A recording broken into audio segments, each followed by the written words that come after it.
beaucoup d'entre nous, dans le fort intérieur, savaient que Karim Wade n'échapperait pas de ce procès-là, qu'il allait y avoir une condamnation, et une condamnation certainement sévère, vu les montants dont on l'accusait.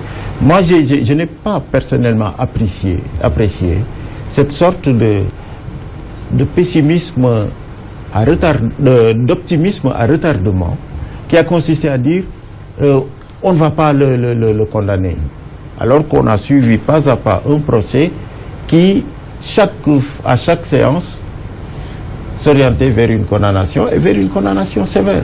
Maintenant, le problème, c'est à la justice, à la CREI, la Cour de répression de l'enrichissement illicite, de montrer qu'elle n'avait pas été montée, orientée, préparée, manipulée pour condamner Karim Wade.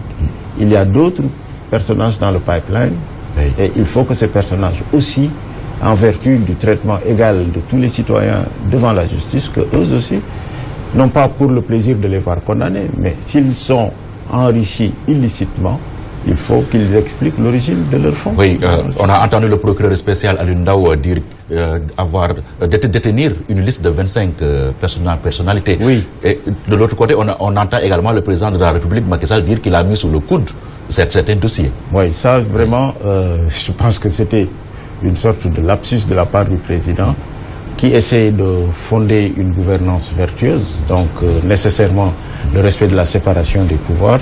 Et si lui est finalement le super juge d'instruction qui transmet ou ne transmet pas tel ou tel dossier, évidemment, tout ce qui va se passer en aval va être frappé du coin de la suspicion. Et je pense qu'il n'aurait pas dû faire cette déclaration.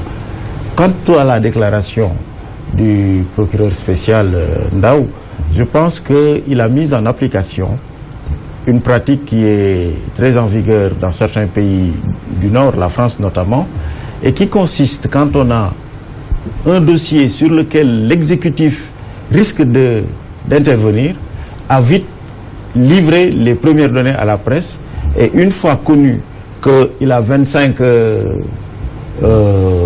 présumés coupables sur le cas desquels il va enquêter, une fois connu que 7 personnages dont il a cité les noms et les fonctions vont passer devant la CREI, évidemment, il neutralise d'une certaine manière l'exécutif.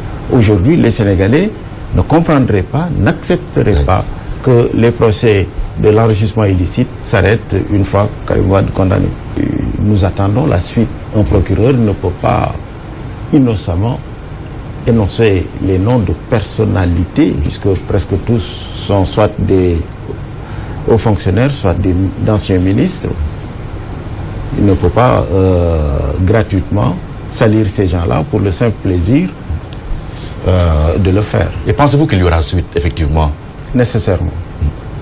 Nécessairement. Je pense que la justice ne pourra pas d'elle-même s'arrêter. Elle est dans une sorte de dynamique qu'elle ne peut pas arrêter.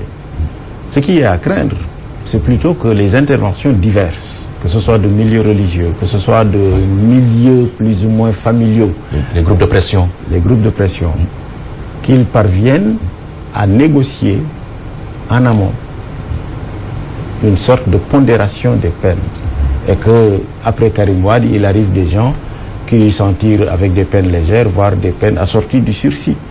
C'est ça qu'il faut craindre. Mais je crois que la justice elle-même sera continuée d'appliquer un certain agenda.